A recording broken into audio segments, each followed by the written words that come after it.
judge people on the basis of how they were born. Why does nobody say that? Tucker, I'm so glad you're going there because you're speaking the absolute truth.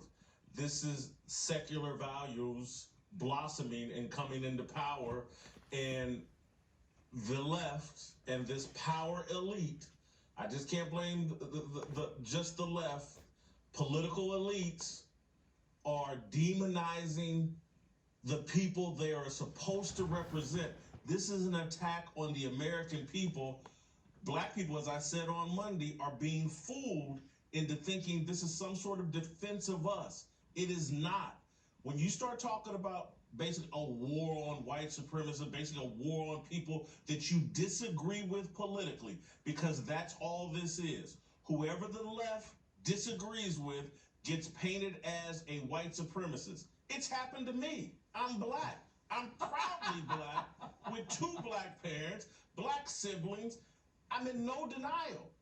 I'm proud of being black. But now because I express conservative values, conservative non-political values, I'm seen as a friend of white supremacists. I'm a white supremacist.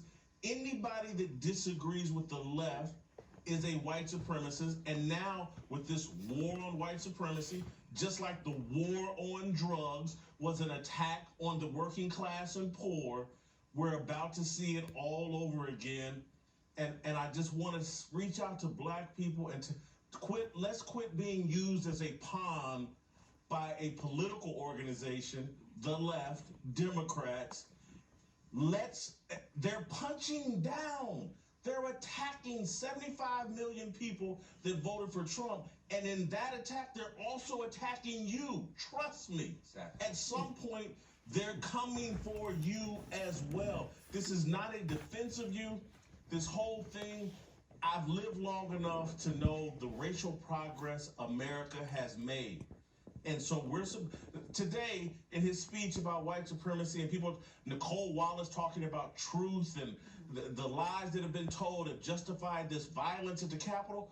What about the lies we listened to all summer about the police killing black people randomly? And they got everybody wound up in riots and violence all across the country.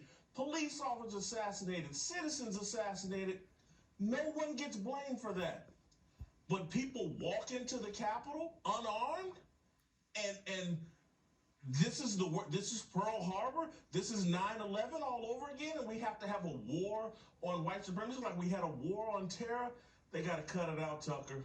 They got to cut it out. This is dangerous. I agree. I'm worried, and it is about power, or else they would make the faith-based case against racism, which is the one that you and I grew up with in this country. They said, don't judge other people because what matters is inside, right? But I wonder, you mentioned the BLM movement that really kind of took over a lot of the country, funded by our most powerful corporations over the summer. That is a political movement. Put it in context for us. What would you compare that to?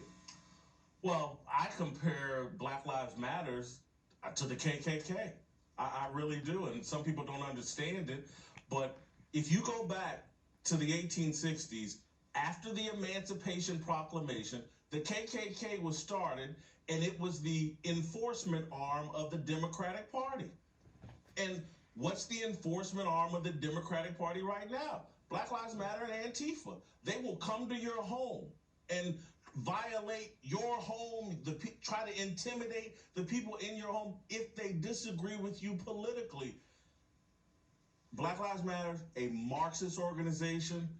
Marxism is hostile towards religion. That's why I'm glad you went there today. These are atheist values being expressed from our leaders, demonizing individual citizens here in America, branding them as white supremacists because they decided, because we disagree with their opinion about something. This is lunacy, and it's dangerous.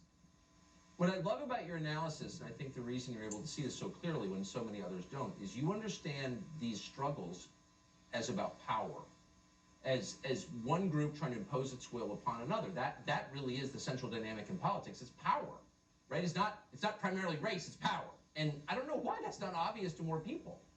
They've come up with a strategy, Tucker, the Democrats. You got to tip your hat to them. It's an evil strategy, but it is working.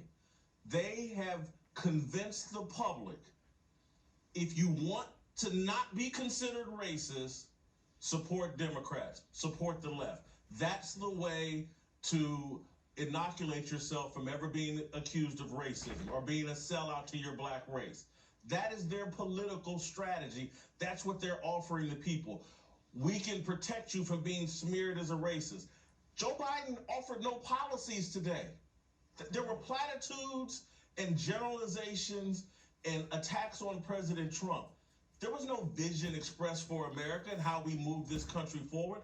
There was no offer of unity. Again, as we said a week or two ago, you have to reach out to these 75 million people and say, hey, I know you're struggling and I know you're frustrated with this country. Let's have a conversation and let's quit smearing each other. Let me hear your concerns and try to address some of them. We're not doing that, so I don't see any unity being promoted. And boy, I think all of us would be so grateful for unity. Jason Whitlock, I appreciate your coming on tonight. Thank you for your clarity.